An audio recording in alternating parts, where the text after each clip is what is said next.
Good morning dear students. आज के इस लेक्चर में हम कुछ हार्मोनिक फंक्शन के क्वेश्चन लेंगे और साथ ही साथ आज हार्मोनिक कंजुगेट निकालना भी हम सीखेंगे, जो कि बहुत ज़्यादा बड़ा प्रोसीजर नहीं है, आसान सा ही प्रोसीजर है। तो कभी कभी जब हार्मोनिक फंक्शन का क्वेश्चन आपको मिलता है तो उसके साथ में आपको कहा जाता है कि आप क्या करिए, एक हार्मोनिक फंक्शन तो आपको प्रूव करना ही है, साथ ही साथ उसका हार्मोनिक कंजुगेट भी आपको बताना है। ठीक है, तो आज ये क्वेश्चन अब आपको लेने हैं, काफ़ी अच्छे क्वेश्चन है और इजी भी है, आप इनको इजीली एग्जाम में कर सकते हैं। तो देखिए आपकी स्क्रीन पर फर्स्ट क्वेश्चन दिया हुआ है, so that the following function are harmonic function and their harmonic and find their harmonic conjugate. एक क्वेश्चन आपको दिया हुआ है, फर्स्ट पार्ट जिसमें आपको यू दिया हुआ है, सेकंड पार्ट जिसमें आपको वी दिया हुआ है। तो दोनों करने का एक छोटा सा तरीका है, वो आप समझ लेंगे।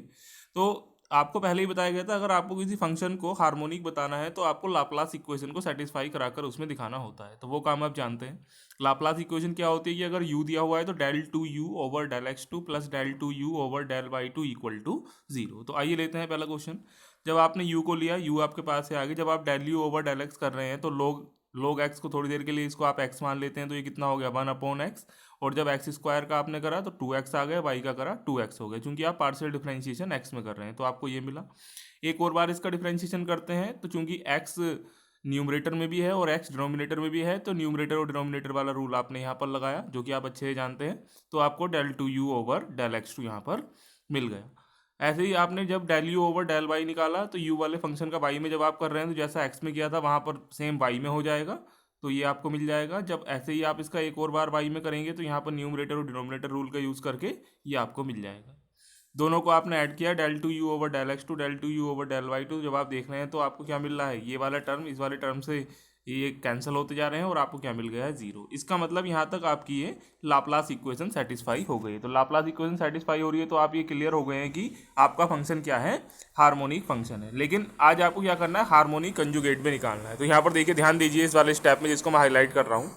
अगर आपको u में क्वेश्चन दिया हुआ है तो आप v की डेफिनेशन का यूज करेंगे, क्योंकि आपको v निकालना है। u का कॉन्जुगेट b होता है और v का कॉन्जुगेट u होता है। तो v आपको निकालना है तो आप फॉर्मूला लेंगे टोटल डेरिवेटिव की डेफिनेशन वाला, dv equals to del v over del x d x del v over del y d y. Side में लिखा हुआ भी है y टोटल डेरिवेटिव। तो del v over del x आपके पास है, del v over del y आपके पास है। तो इनको आप क्या करेंगे, इनके लिए आप क्या करेंगे, चूंकि सी आर इक्वेशन का यूज आपको यहाँ पर इसलिए करना पड़ेगा क्योंकि आपको क्या चाहिए, del v over del x del v over del y. लेकिन क्वेश्चन में आपको यू दिया हुआ था, तो आपने क्या निकाला, del u over del x और del u over del y. तो आपने सी आर इक्वेशन का यूज करके वी को यू में कन्वर्ट कर लिया है सेकंड वाले स्टेप में। तो आपने क्या लिखा है यहाँ पर, क्लियरली आपको दिख रहा है कि del v over del x किसके इक्वल होता है, del u over del y के, इस वाले स्टेप में। और ऐसे ही आपने क्या लिखा, del v over del y किसके इक्वल होता है, del u over del x के। ऐसा क्यों किया, क्योंकि आपके पास यू में दिए हुए डेरिवेटिव, दोनों की वैल्यू आपके पास ऊपर से हैं, दोनों की वैल्यू आपने लगाई। जब आपने इसमें एलसीएम लिया तो ये आया। यहाँ पर देखना ये होता है कि दिया हुआ फॉर्मूला किसके डिफरेंशिएशन का फॉर्मूला है। तो ये आप देख सकते हैं इजीली, ये किसका डिफरेंशिएशन का फॉर्मूला बनता है, tan इनवर्स एक्स के डिफरेंशिएशन का, जो ऊपर दिया हुआ है। अगर आप tan इनवर्स एक्स का डिफरेंशिएशन करेंगे तो सेम फॉर्मूला ऊपर वाला आपको मिल जाएगा। तो इसलिए आपको डिफरेंशिएशन के फॉर्मूले थोड़ा अच्छे से आने चाहिए, जो कि काफ़ी बार आपको कहा भी गया है। तो ये आपको क्या मिला यहाँ पर, जब आपने दोनों साइड का इंटीग्रेशन किया तो ये फंक्शन आपको मिल गया। u आपको दिया हुआ था, b आपने निकाल लिया है, तो ये क्या है, इसका रिक्वायर्ड हार्मोनिक कंजुगेट है। तो ज़्यादा भारी प्रॉब्लम नहीं है, इसमें ज़्यादा कुछ करने के लिए नहीं है, सिर्फ आपको इतना काम करना है।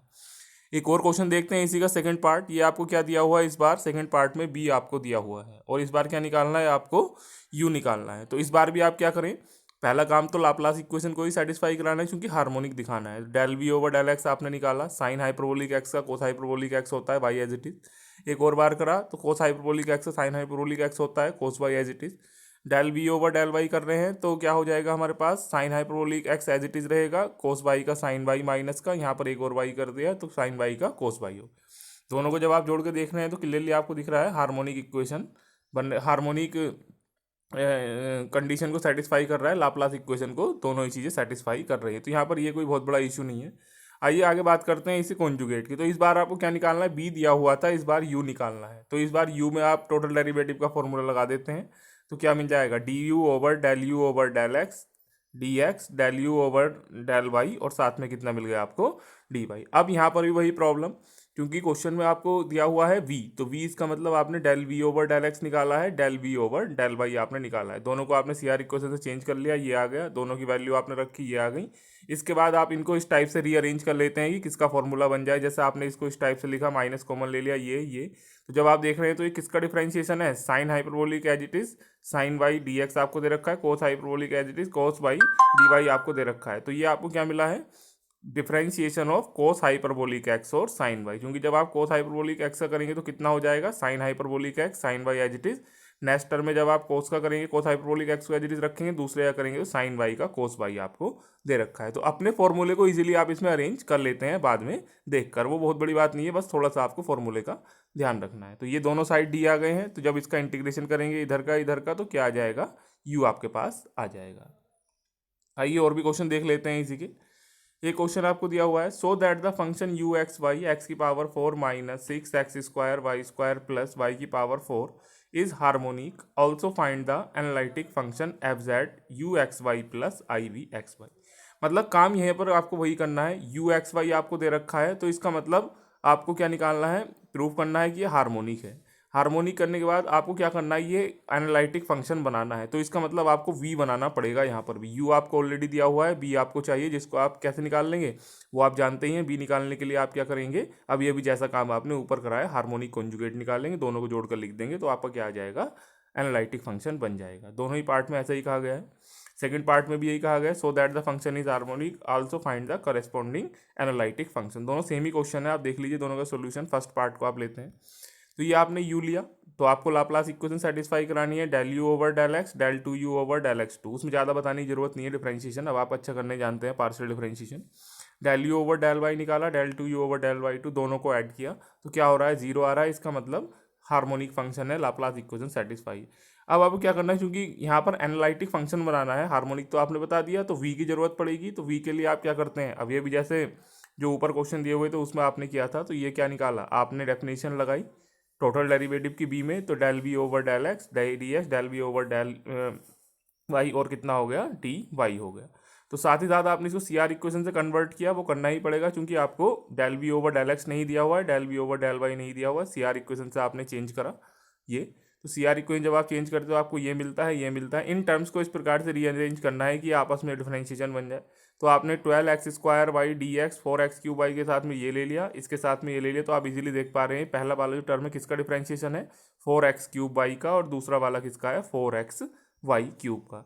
इसमें ज़्यादा प्रॉब्लम नहीं होती है देखने में, बाद में आप इजीली देख सकते हैं कि कौन सा फंक्शन किसका डिफरेंशिएशन हो रहा है, उसको देख लेते हैं, और किसका नहीं हो रहा है। जैसे फर्स्ट टर्म में आपने देखा 12x स्क्वायर दे रखा है और y एज इट इज अपनी जगह रखा हुआ है, क्योंकि dx आपको दे रखा है, तो डिफरेंशिएशन किसका हो रहा है, x का हो रहा है। तो आप यानी 12x स्क्वायर को डिफरेंशिएशन की फॉर्म में लिख लेते हैं, वो क्या आता है, 4x क्यूब। नेक्स्ट वाले टर्म में dy में हो रहा है, तो यानी यहाँ पर y 1 था, तो यहाँ y का यानी 1 हो गया। तो ये ऑलरेडी इसमें आपको दिख ही जाता है, ऑलरेडी क्या लेना है आपको, 4x क्यूब। इस वाले टर्म में जब आप देखते हैं तो 4y क्यूब डी एक्स, यानी यहाँ पर x का डिफरेंशिएशन हो रहा है, तो यानी x क्या हो गया हमारे पास, 1 हो गया इस वाले टर्म में, और 4y क्यूब एच डी रखा हुआ है। नेक्स्ट वाले टर्म में 4y क्यूब का डिफरेंशिएशन हो गया है 12y स्क्वायर, ये आपको दिया हुआ है 12y स्क्वायर, और नेक्स्ट वाले टर्म में आपको 1 का डिफरेंशिएशन, ये x का डिफरेंशिएशन 1 ऑलरेडी दिया हुआ है। तो यहाँ पर क्योंकि y में हो रहा है तो आप समझ जाएंगे, y का डिफरेंशिएशन यहाँ दिया हुआ है, x का डिफरेंशिएशन यहाँ दिया हुआ है, तो आप इसको इजीली इस फॉर्म में लिख लेंगे। ये इजीली देखने से बन जाती है, थोड़ा प्रैक्टिस करेंगे इजीली बन जाती है। तो यहाँ भी d दोनों साइड का इंटीग्रेशन करा, तो ये आपको v मिल गया। दोनों फंक्शन को जोड़ के लिख लेंगे तो क्या आ जाएगा आपके पास, u प्लस आई वी आ जाएगा। यहाँ पर लिखा हुआ नहीं है, वो छूट गया होगा शायद, तो आप क्या लिख लेंगे, u प्लस आई वी, दोनों को जोड़कर लिख देंगे, तो क्या आ जाएगा आपके पास, करस्पॉन्डिंग एनालिटिक फंक्शन आ जाएगा। u आपको दिया हुआ था, v आपने निकाल लिया, काम वही हुआ है। यहाँ पर भी आपने पहला हार्मोनिक प्रूव किया है, उसके बाद कॉन्जुगेट आपने निकाला है। जो इसका सेकंड क्वेश्चन है ये बिल्कुल एज इट इज, u आपको दे रखा है del u over del x del u over del y del two u over del x two del two u over del y two, ये आपको दिया हुआ है। तो इसमें आपने क्या किया, जब दोनों को इक्वेशन को देखना है तो हार्मोनिक की कंडीशन को सेटिस्फाई कर रहा है, क्यों, क्योंकि लाप्लास इक्वेशन सेटिस्फाई हो रही है। v निकालने के लिए फिर से वही काम, dv की डेफिनेशन आपने लिखी, del v over del x del d x del v over del y d y, CR equation change किया, ये आ गया। इसके बाद फिर से वही काम, आपको इसमें डिफरेंशिएशन की डेफिनेशन को अरेंज करके लिखना है। जैसे आप देख रहे हैं यहाँ पर x का हो रहा है, डी एक्स आपको दे रखा है, तो 6x यानी किसका हो गया, यहाँ पर x का हो गया। यहाँ पर दूसरे में देख रहे हैं तो यहाँ पर दोनों टर्म में y का डिफरेंशिएशन हो रहा है, तो x के साथ में y को लेना है। तो y किस प्रकार से, जिसमें x square as it is बना रहे, पहला x बना रहे, दूसरा y बना रहे। तो यहाँ पर आपने लिखा 6xy dx, 3x square dy साथ में लिख लिया। क्यों? क्योंकि पहला टर्म 6x आपको दे रखा है, तो उसका डिफरेंशिएशन आगे 3x स्क्वायर है, y का आगे dy दिया हुआ है। इस टाइप से रीअरेंज करके आपने इनको लिख लिया। फिर से आपने दोनों साइड का इंटीग्रेशन करा, b आपके पास आ गया। तो एफ जेड कितना लिखना है, u प्लस आई बी, जो कि प्रीवियस क्वेश्चन में शायद छूट गया है। तो एफ जेड आपको क्या निकालना है, u plus i b. U आपके पास था, v आपने निकाल लिया, तो u प्लस आई बी आपके पास ये आ गया। x प्लस आई वाई का क्यूब आ गया, वो फॉर्मूला बन गया। नहीं भी बने तो कोई बात नहीं है, आप यहाँ भी छोड़ सकते हैं। तो ये कितना हो गया, x plus i y z cube plus C1। तो आज आपने क्या किया है, ये एक ही टाइप के क्वेश्चन आज आपने सॉल्व किए हैं। हार्मोनिक कॉन्जुगेट निकाला है। हार्मोनिक कॉन्जुगेट निकालने के बाद आपने क्या निकाला है, इनका जो भी एनालिटिक फंक्शन वगैरह आपको प्रूव करना है वो आपने निकाल दिया है। तो पहला काम किया था हार्मोनिक बताना, तो हार्मोनिक बताने के लिए लाप्लास इक्वेशन सेटिस्फाई कराएंगे।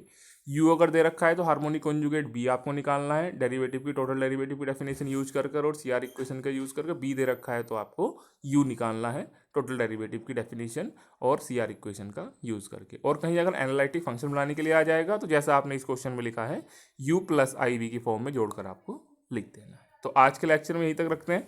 कल हम थोड़ा और आगे प्रॉब्लम लेंगे और साथ ही साथ मिलिंद थॉमसन मेथड को भी डिस्कस करेंगे। Thank you.